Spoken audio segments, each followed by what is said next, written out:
Vivid Night is Asobism's newest release on the Nintendo Switch. This is an anime-inspired roguelike adventure game where your ultimate goal is to defeat the witch princess and be able to save all of your friends from being stuck in actual crystals.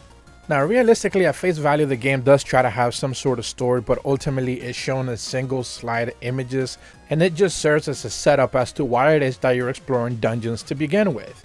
You're basically playing as a princess who then discovers that all of those she loves actually have been turned into crystals, and the only way for them to be able to get them back is to essentially go into combat in this dungeon and be able to summon them from the crystals themselves. She herself never actually engages in combat. Instead, you're actually choosing diamonds and crystals to be able to summon different powers from each one of them, and the other crystals that are actually the people and the warriors themselves. Now, exploring the dungeons themselves is pretty simple. You're going to be moving simply from room to room. It auto walks from one place to another. You're just going to be choosing left, right, up, down. And once you get into a room, one of multiple things can actually happen. You can get into a combat encounter, which usually per floor you're going to have anywhere from 3 to 5. You can actually find a crystal there that could provide you with a brand new warrior. You can go into an alchemist that is going to provide you with some big crystal benefits where you're just going to be able to get more crystals that you're going to activate per turn. Or you're actually going to be able to go into like a healing rune that you're going to be able to heal yourself and set up your party a little bit better and things of that nature. Then there's other things like you can go into a room and actually get into a trap, which is going to take away some of your health. There are some like RNG based, I guess, active things that could actually happen where you're like going to be asked like, do you want to put your hand into the statue and see what actually happens? Hey, you found some treasure. Do you actually want to take it? Things here and there that are going to like, you know, change a little bit the dynamics of each one dungeon run, but ultimately once you figure out how they work, you're not necessarily going to be too concerned with coming across each one of them.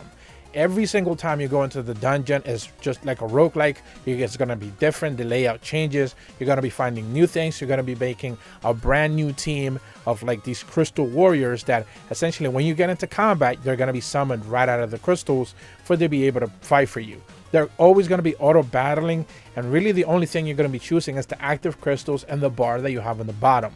Those can be anything from like a passive heal to a big heal to like a attack that takes a certain amount of turns to be able to recharge. You can do things like debuffs, buffs, anything along those lines, but they're limited. And ultimately, I believe it's anywhere from 6 to 8 crystals can be like rotated in and out depending on how it is that you set up your team.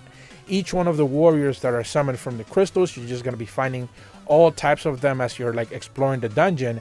And ultimately what you want to do is like set up a team that is like benefiting each other. So each one of the warriors has like a color and a trait that are beneficial to each one of them on top of the skills and abilities that each one of them do. And it feels kind of like color matching. You want to have like a red team or a blue team or a green team, or a set of teams that are ultimately like mixing each other up in good properties. For example, if you're going to have like a mage focused team, you want to have like a good sturdy tank that's going to take in all the hits so they can prevent your mages from being hit. If you want to have a melee focused team, you want to make sure that at the very least they have some sort of healing to be able to like constantly dish out because they're going to be taking more damage. It's usually about finding those synchronizations, those sync up abilities that are going to be giving you more passive boosters as each one of the team combatants essentially deals out damage and tries to live out as long as possible. Now each one of the warriors can become more powerful as you can get repeats into a run. So you're going to come across a crystal of like that same warrior again and again and again, and you can stack them up 3 times. So once you have 3 of them, you can merge them, you can have a more powerful version of that warrior, and later in the game you're going to have that same option again to do it 3 more times. So you're going to be able to like essentially have 6 different versions of that same warrior, merge them all on together in typical like roguelike fashion, and have like a really strong version of that character. At the same time, you're going to be expanding the number of warriors you're going to have available on your team. So you're going to go from 1 warrior to eventually 6 in total, a front row and a back row, and the enemies are ultimately going to be random every single time you go into the dungeon. So you can come across a party of enemies that are like really going to be dangerous towards casters, or you can go into a situation where like the enemies you're going to come across are weak to melee, and you just so happen to have a really melee focused team, so you're just going to be able to crush them. In between you going down floors as you are trying to reach, you know, the end of that specific dungeon run, you're going to come across like specific mid bosses and stuff like that. And then the last dungeon boss for each one of the dungeons is pretty much going to be the biggest challenge you're going to have. By that point in time, the game kind of expects you to have already figured out how to have a pretty decent team. If you do not, remember that the game is just pretty much going to crush you at some point.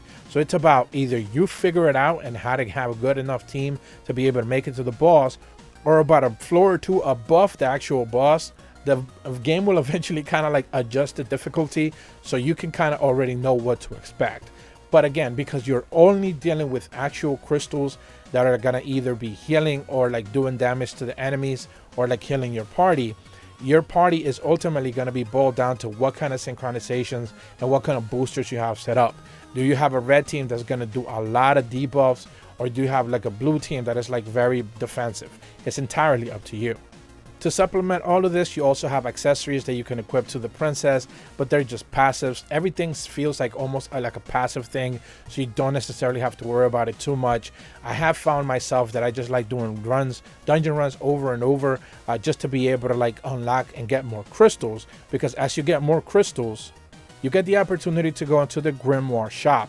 This is where you're spending all those crystals that you're earning in each one of the dungeon runs, and essentially you're going to be given 3 options, either like left, up, or right, and each one of these are going to be like a brand new character type to be able to unlock, a brand new like ability that you're going to be able to get, maybe a brand new necklace you can come across. Now all of these are not guaranteed. The second that you unlock them, they're just going to be things that you can come across in the dungeon as you're like exploring and like coming across. So a good idea is to actually spend a lot of those like random RNG unlocks on the permanent boosts that you're going to be able to get, stuff that gives you like more coins, more mana, more health at the beginning of every single one of those runs.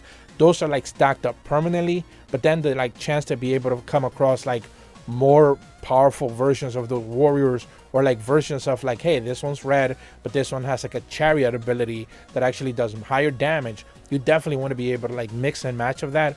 So the grimoire is really good, but it's also RNG based.